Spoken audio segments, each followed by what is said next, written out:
Au nom du Père et du Fils et du Saint-Esprit, ainsi soit-il.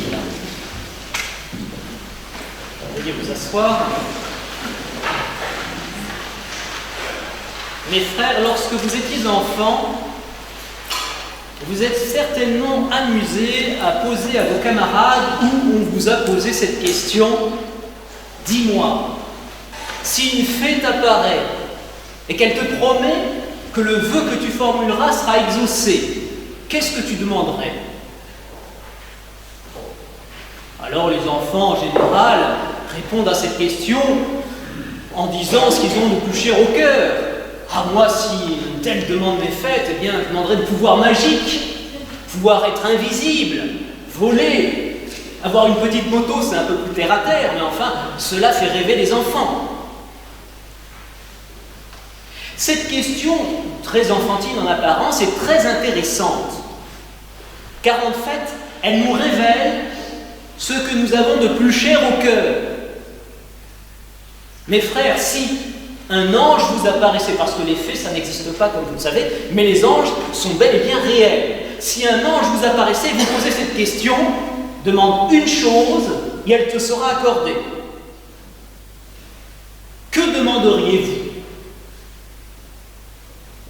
Je vous laisse quelques instants pour formuler dans votre cœur la réponse que vous feriez à cette question angélique.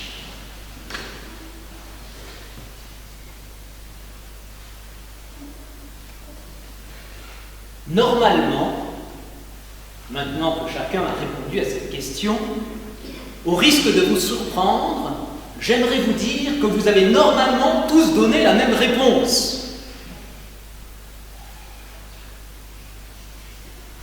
En effet, vous êtes ici ce soir, on va se consacrer à la Vierge Marie, et si vous êtes ici, c'est parce que vous avez un grand amour dans votre vie, et que vous désirez par-dessus tout, un jour, parvenir à la béatitude éternelle, vivre éternellement avec le Seigneur, et donc, cette réponse, vous l'avez formulée certainement de façon très différente. Certains ont pu dire tout simplement, moi, ce que je veux, c'est aller au ciel. Excellente réponse. C'est être sauvé, c'est arrêter de pécher parce que je sais que cela fait de la peine à Jésus. C'est encore, je veux être un saint, c'est une autre façon de dire la même chose. Vous voyez, il y a plein de façons différentes de dire finalement l'essentiel. Qu'est-ce que nous voulons tous? Le bonheur. Et le bonheur, il est dans la vie de communion d'amour avec le Seigneur dès ici-bas et dans l'éternité avec la vision béatifique. Alors vous vous demandez peut-être, mes frères, pourquoi je vous dis tout cela maintenant, alors que nous sommes nous sommes dans cette vigile de la fête de l'Annonciation, que nous allons nous consacrer au cœur immaculé de Marie. Quel est le rapport entre ce que je viens de vous dire et cet événement religieux fondamental que nous allons poser? Eh bien, il y a un lien très profond entre justement ce qui est le but de notre vie, parvenir dans la communion d'amour avec le Seigneur, et la consécration à la Vierge Marie. En effet, comment devenir des saints? Vous le savez, pour devenir des saints, il faut que le Christ naisse et vive en nous, que nous devenions d'autres Christ, c'est cela un saint. Lorsqu'on demandait à un pèlerin d'Ars ce qu'il avait vu à Ars, il a répondu « J'ai vu Dieu, j'ai vu le Christ dans un homme. » Un saint, c'est un homme qui est rien d'autre, qui peut dire avec saint Paul « Ce n'est plus moi qui vis, mais c'est le Christ qui vit en moi. » Eh bien mes frères, voilà le rapport entre ce que je vous disais et la consécration mariale. C'est que pour être tout à Jésus, pour que Jésus vive en nous, il faut nous donner tout à Marie. C'est le grand secret de la sainteté de saint Louis-Marie Grignon de Montfort.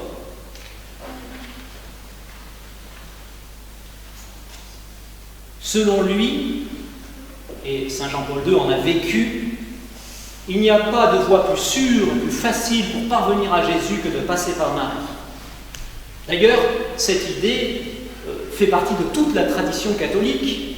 Vous grand pape Saint Pie X, dans sa belle encyclique sur la Sainte Vierge, Diem Illum, disait « Il n'est route ni plus sûre, ni plus facile que Marie, par où les hommes puissent arriver jusqu'à Jésus-Christ. » Et nous avons aussi, dans la tradition franciscaine, un très beau Fioretti de Saint François, raconté par Frère Léon. Frère Léon a une vision. Il voit une grande prairie sur laquelle se trouvent les frères franciscains. Et sur cette prairie, il y a deux échelles. Une échelle en or, au sommet de laquelle se trouve le Christ Jésus, et une échelle en argent, au sommet de laquelle se trouve la Vierge Marie. Et Saint François est à côté du Christ, il appelle ses frères, venez, venez, venez, il vous attend, notre bon Sauveur, il est là. Et les frères franciscains se précipitent sur l'échelle d'or pour commencer à la gravir, mais ils trébuchent et tombent systématiquement.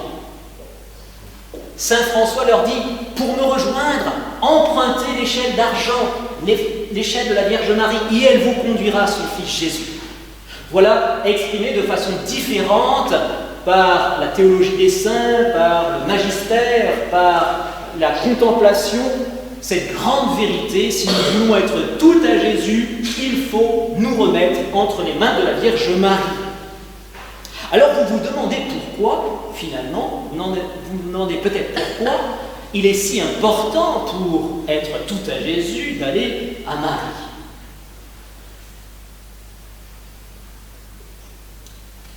La raison fondamentale de l'efficacité de cette voie spirituelle, c'est que Marie est la mère de Dieu et qu'elle est aussi notre mère. Marie est la mère de Dieu et par conséquent, elle est experte en Christ, si je puis dire. Aucune créature ne connaît mieux Jésus que Marie. En effet, vous savez que la mère est celle qui connaît le mieux son enfant. La sagesse populaire le sait bien. Une expression dit « je le connais comme si je l'avais fait ». On sait que les mamans ont une connaissance de leur fils hors pair. Marie, pendant 9 mois, a porté dans son ventre Jésus sous son cœur. Elle lui a donné naissance. Elle l'a nourri de son lait. Elle l'a porté dans ses bras. Elle l'a longuement contemplé, dormant sur son cœur. Elle l'a vu grandir, elle l'observait et l'écoutait attentivement pour deviner les trésors d'amour contenus dans son cœur. Elle retenait fidèlement, il dit Saint Luc, ses faits et gestes et les méditait pour mieux connaître et mieux aimer le Seigneur, le Sauveur.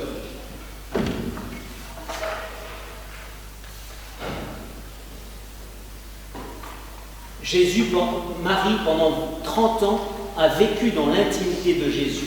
Personne au monde ne la connaît mieux qu'elle.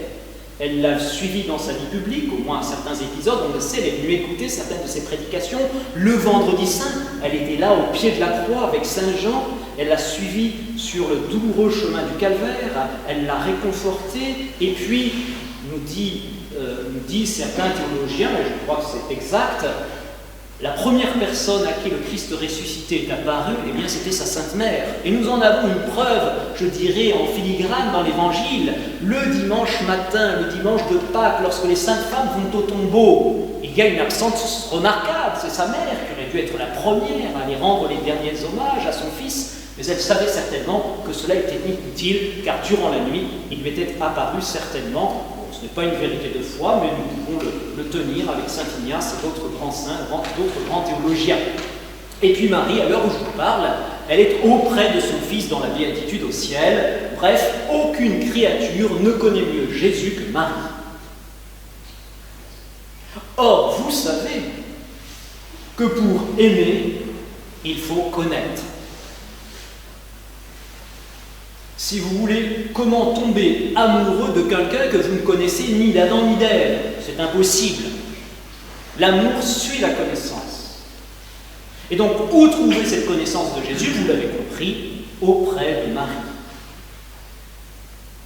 Lorsque les journalistes veulent faire un article à sensation sur une vedette, ils vont interroger sa mère, parce qu'elle a tout un tas de connaissances que le grand public ne connaît pas et qu'elle va pouvoir donner. Eh bien, nous aussi allons à Marie pour connaître Jésus et nous sommes sûrs qu'elle nous transmettra cette connaissance qui engendrera en nous l'amour et la confiance en Jésus.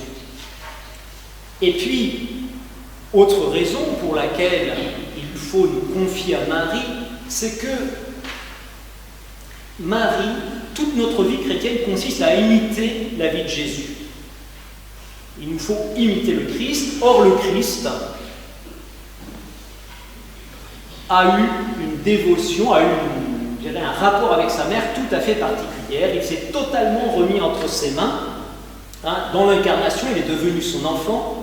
Il a été, nous dit l'Évangile, bien obéissant à sa mère. Il l'a respecté, il l'a aimé. Et donc, si nous voulons imiter le Christ, nous aussi, il faut entrer dans ce mouvement de vénération envers sa Sainte Mère. Saint Louis-Marie Grignon de Montfort disait « Il n'a pas Dieu pour père, celui qui n'a pas Marie pour mère ». Le Christ, qui a été parfait observateur de la loi, a particulièrement respecté le 4e commandement « Tu honoreras ton père et ta mère », et donc il a une grande dévotion envers sa mère. C'est d'ailleurs comme ça qu'un musulman qui s'était d'abord converti via des évangéliques zélés en est finalement arrivé jusqu'à l'Église catholique parce qu'il se disait, il s'était fait ce raisonnement tout simple mais très profond et très vrai, il s'était dit, on me dit qu'il faut imiter le Christ. Le Christ a été parfaitement observateur de la loi, or dans la loi je lis qu'il faut honorer son père et sa mère, donc le Christ a honoré sa mère, donc moi aussi je dois l'honorer, et donc si on me dit que la Sainte Mère de Dieu n'est pas honorée, eh bien on se trompe. Vous voyez, on peut, de façon assez simple, comprendre cette vérité très profonde. Autre raison encore pour laquelle il nous faut passer par Marie, c'est que c'est dans le plan de Dieu que nous allions à lui par elle.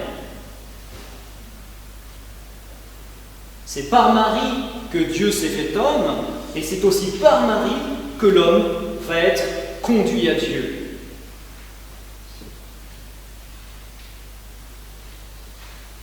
Dieu a donné à Marie de former le Christ, et Marie continue d'enfanter le Christ dans les hommes de bonne volonté jusqu'à la fin des siècles. Marie est la voie qu'il a empruntée, que Dieu a empruntée pour venir jusqu'à nous, et il est aussi la voie qu'il veut que nous empruntions pour aller jusqu'à lui.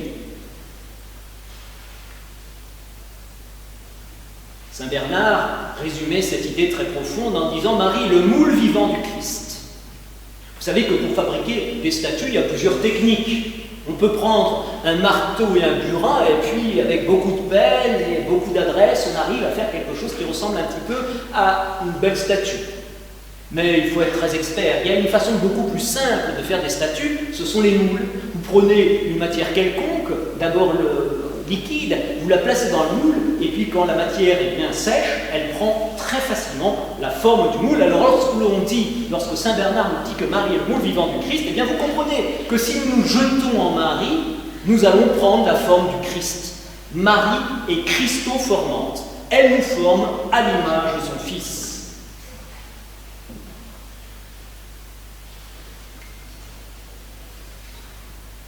Marie est aussi notre mère, ne l'oublions pas.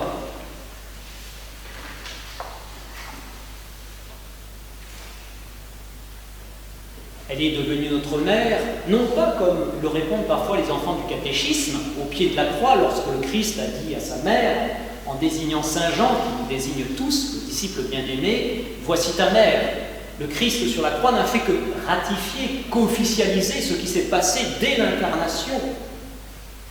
Lorsque le Verbe s'est fait chair, lorsque la Vierge Marie lui a donné son corps, par le fait même, tous les membres du corps qui sont le Christ, nous sommes membres du corps du Christ, eh bien, ont été en quelque sorte enfantés dans le sein de Marie. Saint Louis-Marie Grignon l'explique très bien en disant « Si Jésus, le chef des hommes, est né en Marie, les prédestinés qui sont les membres de ce chef doivent aussi naître en elle par une suite nécessaire. Une mère ne met pas au monde la tête ou le chef sans les membres, ni les membres sans la tête. Autrement, ce serait un monstre de nature. De même, dans l'ordre de la grâce, le chef et les membres naissent d'une même mère.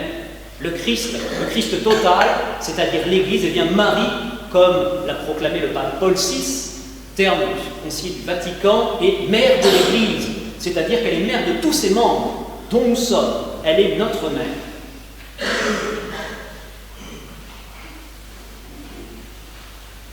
Et par conséquent, puisqu'elle est notre mère, quel est le rôle d'une mère? Eh bien, c'est de donner la vie, c'est de veiller sur ses enfants, de les faire naître, de les faire grandir, de les éduquer. Eh bien, Marie, dans l'ordre surnaturel, dans l'ordre de la grâce, va réaliser pour nous, ses enfants, cette mission d'enfantement. Le père Vessière, qui était un dominicain très exceptionnel, son procès en béatification est en cours, avait reçu une grâce mariale très profonde. C'était le gardien de la Sainte-Baume au début du XXe siècle. Et il disait dans une de ses lettres de direction spirituelle à une de ses filotées au sujet de la Sainte Vierge et de son rôle dans la vie spirituelle, il disait « Pensez à l'action vitale, à l'influx incessant d'une mère sur l'enfant qu'elle porte en son sein. C'est l'image du rôle de Marie dans notre vie spirituelle. Nous sommes vraiment portés, et cela toujours, dans le sein de son amour et de sa grâce. À chaque instant, elle agit en nous et sur nous pour former Jésus dans notre âme, l'y faire grandir, pour le conduire, comme dans les saints, à la plénitude de l'âge parfait. Elle a un rôle de vraie mère. Son action est vraiment essentiellement substantielle, c'est l'évidence même.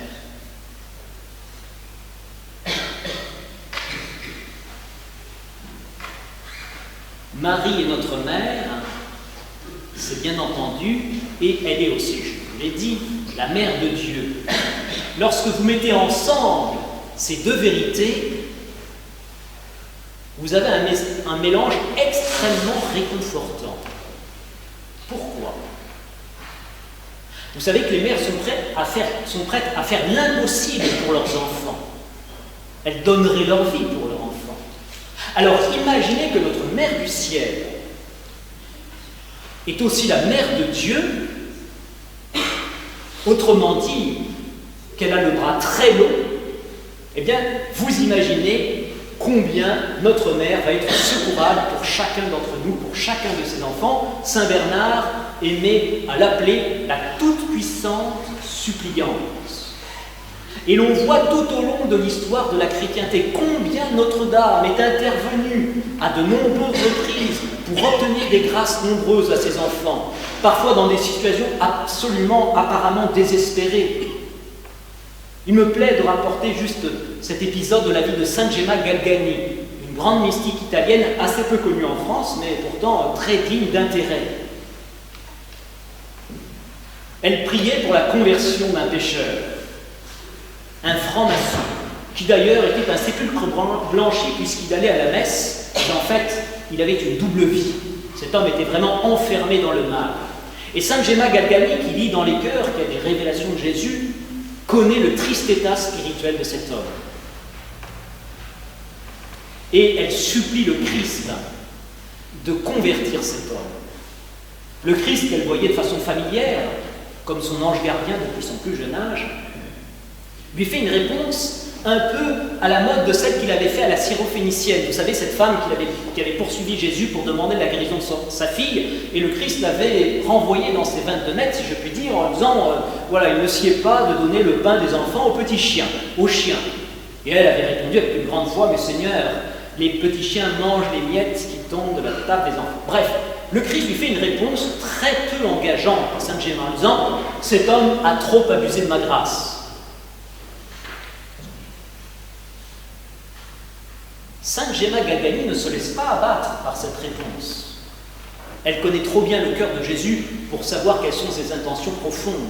Et il lui dit, Sainte Gemma lui dit, Seigneur, très bien, j'ai compris, je m'en vais en parler à ta mère, et toi, va dire non à ta mère.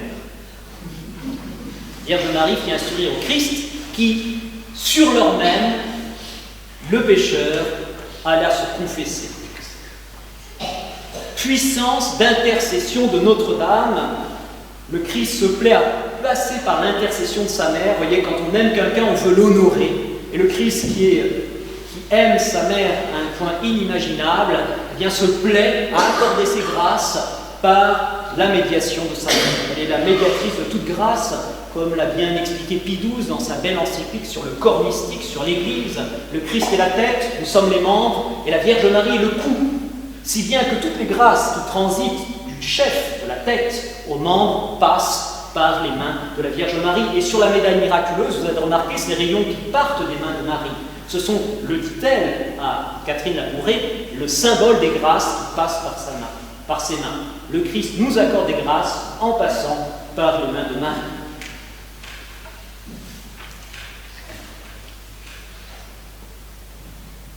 Alors, il faut terminer, mais avant cela, j'aimerais vous donner quelques petits conseils pratiques pour que, eh bien, vous qui allez consacrer ce soir à la Vierge Marie, acte magnifique, ça ne reste pas juste un acte prononcé du bout des lèvres, mais il faut vivre sa consécration.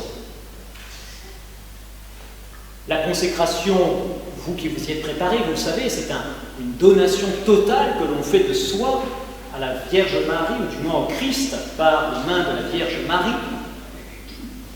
Aimer, c'est tout donner, se donner soi-même, comme disait sainte Thérèse de l'Enfant Jésus, et donc, pressés, poussés par l'amour du Christ, eh bien, nous nous remettons entièrement entre les mains de la Vierge Marie. C'est en quelque sorte une consécration, une ratification des promesses de notre baptême. Nous renouvelons parfaitement cette consécration fondamentale qu'est la grâce baptismale. Nous vivons du Christ, le Christ est vivant par sa grâce en nous, et la consécration ne fait que ratifier cette donation totale. Vous êtes préparés, bien sûr, à cette consécration par la prière. Alors, comment en vivre de cette consécration ? Eh bien, tout d'abord, si nous voulons être des amis du Christ, il faut faire la chasse dans nos vies à ce qui fait de la peine à Jésus ou à la Vierge Marie. Pourquoi la Vierge pleure-t-elle à la Salette ? Parce que nous péchons. Il faut donc nous engager résolument, mes frères, vous qui vous donnez à Marie, à faire une chasse impitoyable à ce qui, dans nos vies, n'est pas conforme à la volonté de Dieu, ce qui n'est pas selon le cœur de Jésus. Il faut, le combattre. Alors certes, le péché, n'arrivons pas à l'éradiquer totalement de nos vies, mais en tout cas, il faut lui mener une chasse bien résolue. Il faut éviter de tomber dans cette hérésie fort répandue à notre époque du quiétisme, se laisser vivre. La politique du chien crevé au fil de l'eau, ça ne mène nulle part, en tout cas ça ne mène pas au salut. Donc il faut mener le combat spirituel contre le malin qui est là, qui rôde et qui cherche à nous perdre, à nous tenter. Il faut aussi résolument et spécialement en carême identifier ces ornières dans lesquelles nous tombons régulièrement pour poser des actes contraires. C'est le principe du combat spirituel. Pour, si nous avons tendance à être égoïstes, savoir nous donner. Si nous avons tendance à être paresseux, faire des efforts pour faire ce que nous avons à faire, etc., etc. C'est la base de toute la vie chrétienne. Qui veut être mon disciple, qu'il prenne sa croix et qu'il me suive. Nous avons un combat à mener. Donc c'est le premier élément fondamental pour pouvoir vivre de façon cohérente cette consécration mariale. Et puis, le deuxième élément de cette vie mariale, c'est de devenir, vis-à-vis de Marie, de devenir de plus en plus ses vrais enfants, en vivant en sa présence, en lui confiant toutes nos activités, en vivant auprès d'elle comme un enfant fait avec sa mère, en la consultant lorsque nous avons des problèmes, des choix à faire, plutôt que de foncer tête baissée en nous précipitant sur les activités de façon fébrile. Prenons un temps de silence, arrêtons-nous, demandons, Vierge Marie, je n'y vois pas clair, éclairez-moi, dites-moi ce que je dois faire, quelle est la volonté de Jésus ? C'était un babysitter comme ça qui avait à garder des enfants extrêmement turbulents. Et ce babysitter avait envie de leur donner des gifles. Heureusement, il s'est bien gardé d'adopter cette conduite violente. Et il s'est dit, Vierge Marie, que feriez-vous à ma place ? Très bonne question. Nous aussi demandons-nous, quand nous sommes dans des difficultés, et pas seulement quand nous sommes dans des difficultés, à la Sainte Vierge qu'elle nous éclaire, qu'elle nous guide.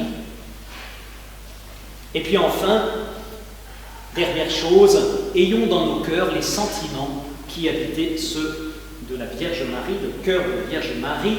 D'abord, sentiment de foi. Bienheureuse celle qui a cru.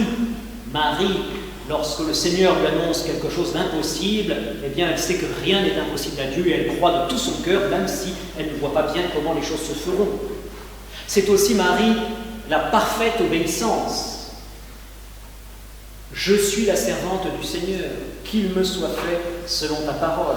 C'est l'humilité même dans son Magnificat.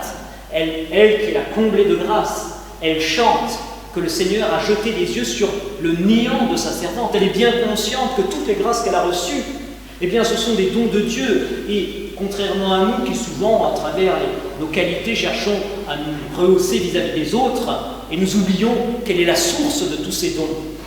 Tout le bien qui est en nous, c'est un don de Dieu. Et ce n'est pas pour notre gloriole personnelle qu'ils nous sont accordés, mais c'est pour chanter, pour venir en aide à nos frères, pour chanter la gloire de Dieu.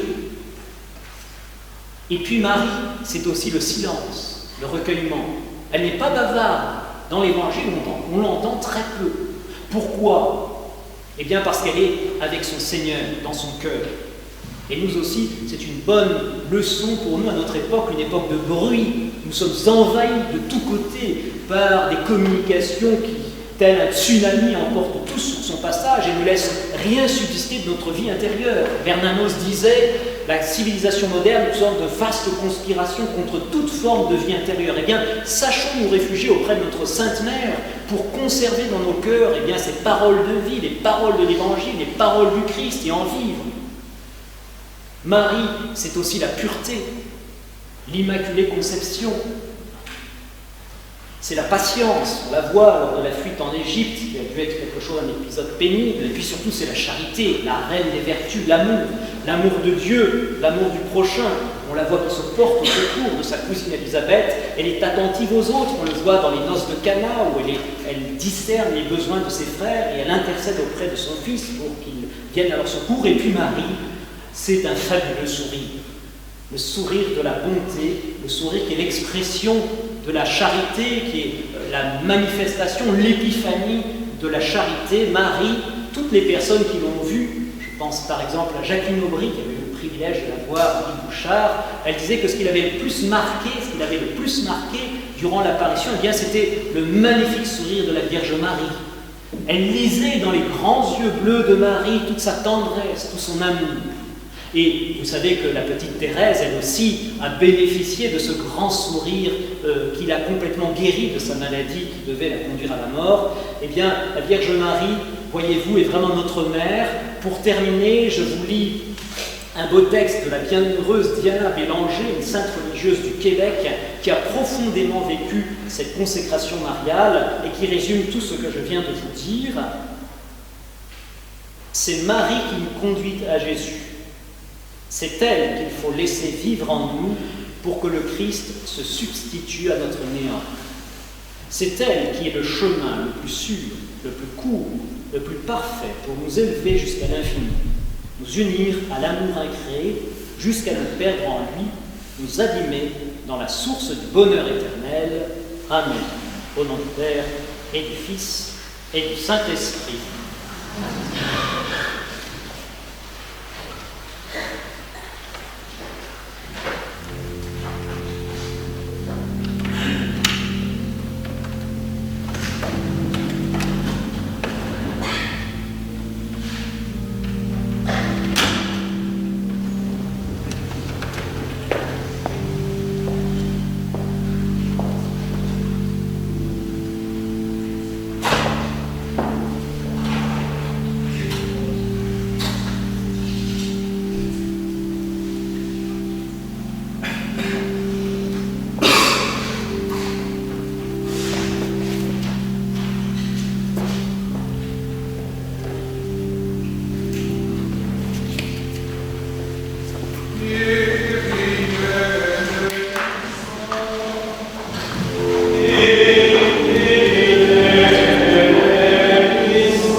et la conservation de la sagesse.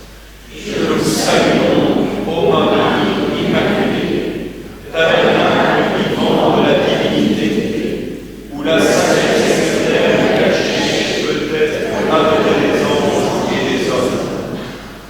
Je vous salue, ô Reine du ciel et de la terre, à l'empire de qui tout est soumis, tout ce qui est au-dessus de Dieu.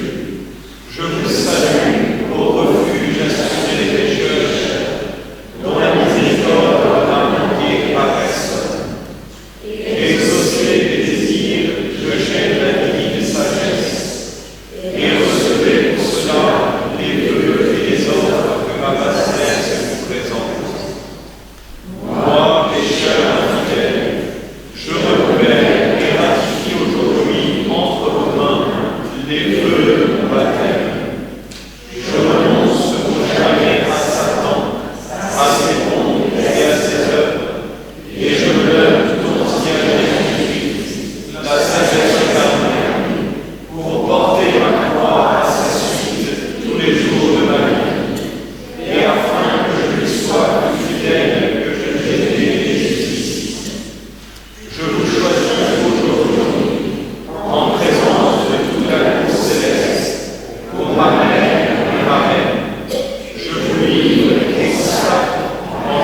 de votre passion.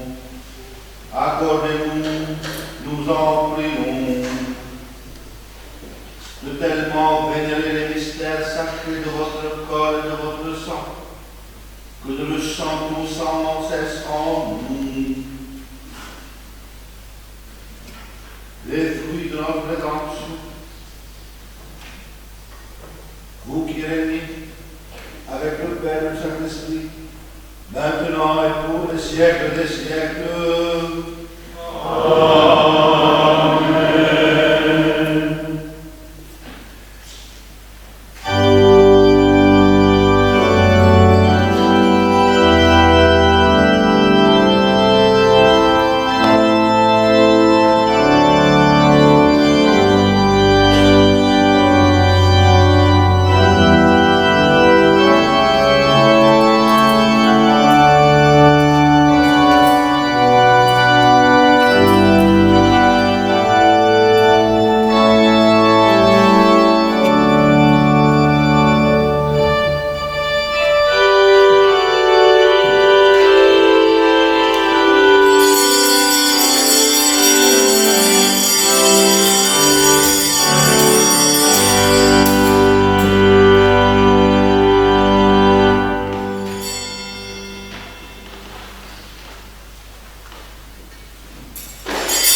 Dieu soit béni. Dieu soit béni.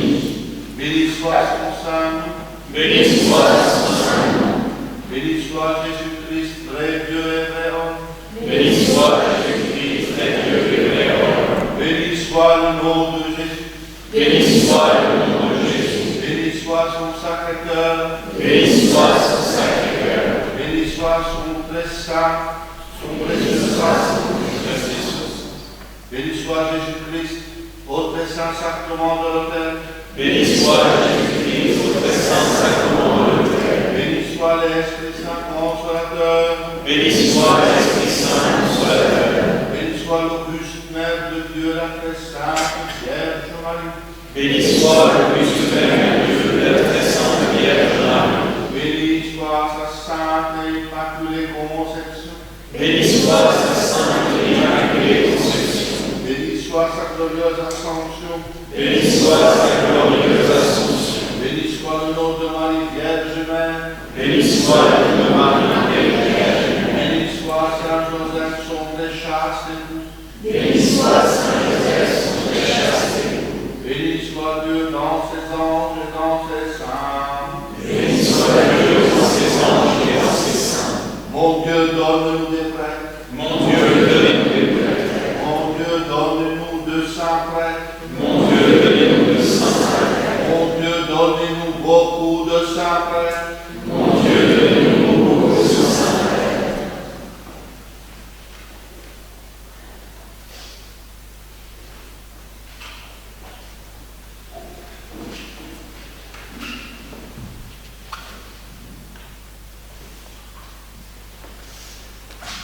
Il annonce, avant que la procession ne revienne à la sacristie, le très saint sacrement va rester exposé, que nous puissions prier et adorer notre Seigneur Jésus. Pendant ce temps, un prêtre sera à disposition dans la sacristie au fond de la chapelle pour entendre des confessions, ceux qui désireraient se confesser. Également, à la sortie, une quête sera organisée pour les œuvres du Liban, pour nos frères chrétiens d'Orient. Et donc, Monseigneur Nassif, qui nous fait la joie de sa présence, pourra ainsi porter notre collecte, notre offrande auprès de ses frères, auprès de nos frères chrétiens d'Orient.